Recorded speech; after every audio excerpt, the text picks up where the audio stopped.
Presiden Jokowi menyatakan akan ikut cawe-cawe dalam pemilihan presiden tahun 2024. Pernyataan ini disampaikan oleh Presiden Jokowi pada saat pertemuan dengan beberapa pimpinan media elektronik dan media cetak, serta beberapa konten kreator di Istana Negara beberapa waktu yang lalu. Sontak saja pernyataan Jokowi ini bertolak belakang dengan apa yang beliau sampaikan beberapa waktu yang lalu, bahwasanya Jokowi tidak akan ikut cawe-cawe dalam pemilihan presiden tahun 2024. Nah, jika Jokowi ikut cawe-cawe dalam pemilihan presiden tahun 2024, apakah pemilu nanti akan berjalan dengan adil bagi semua kontestan? Seperti kita ketahui bahwasanya Jokowi telah memberikan sinyal-sinyal dukungan kepada dua orang kandidat calon presiden di tahun 2024. Dan kedua orang tersebut adalah Ganjar Pranowo dari PDI Perjuangan dan Prabowo Subianto yang rencananya akan diusung oleh Gerindra. Jika Jokowi nanti akan memberikan dukungan pada salah satu kandidat, apakah Jokowi bisa memisahkan antara beliau sebagai seorang personal atau seorang pribadi yang memang memiliki hak atas dukungan kepada salah satu kandidat dengan beliau sebagai seorang Presiden Republik Indonesia, di mana dituntut untuk bisa fair dan adil kepada semua kontestan, di mana tujuan akhir darinya adalah terselenggaranya pemilu ini dengan jurdil, yaitu jujur dan adil kepada semua kontestan. Menanggapi pernyataan Jokowi yang akan cawe-cawe ini, kubu Anies Baswedan atau Koalisi Perubahan sepertinya telah memandang sedikit sinis bahwasanya nantinya Jokowi akan menggunakan kekuasaan negara untuk bisa mendukung calon presiden dari yang dipilih oleh Jokowi. Nah, jika hal itu terjadi, tentunya tidak akan bagus untuk demokrasi di Indonesia.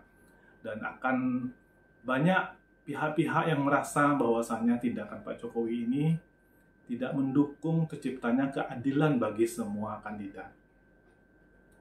Beberapa waktu yang lalu kita melihat bahwasannya sinyal-sinyal dukungan Jokowi ini kepada Ganjar Pranowo dan Prabowo Subianto itu sangat nyata adanya.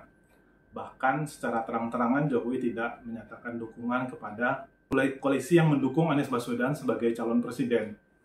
Hal ini terlihat dari tidak diundangnya Nasdem dalam pertemuan ketua umum partai politik pendukung pemerintah di Istana Negara pada waktu itu. Nah, bagaimana nanti dengan Anies Baswedan? Kubu Anies ini mengatakan bahwasannya adanya upaya-upaya penjagalan yang dilakukan terhadap dirinya untuk bisa mencalonkan sebagai calon presiden tahun 2024. Dan yang terakhir ditengarai bahwasannya usaha PK yang dilakukan oleh Muldoko untuk mengambil alih Partai Demokrat, ditengarai bahwasannya itu diketahui dan direstui dalam tanda kutip oleh Pak Jokowi. Kenapa publik bisa menilai sedikit direstui oleh Pak Jokowi? Karena belum pernah satu statement pun yang keluar dari Pak Jokowi bahwasanya mengenai tindakan dari Pak Muldoko yang ingin mengambil Partai Demokrat. Pada saat ini, Muldoko mengajukan PK ke Mahkamah Agung untuk kisruh kepemimpinan Partai Demokrat. Apakah kepemimpinan yang sah itu adalah Agus Harimurti Yudhoyono atau yang diambil alih oleh Muldoko. Nah, itu salah satu contoh kabarnya jika nanti Muldoko bisa mengambil alih Partai Demokrat, maka dukungan Partai Demokrat kepada Anies Baswedan tentunya akan dicabut dan beralih kepada dukungan yang ada di circle Jokowi.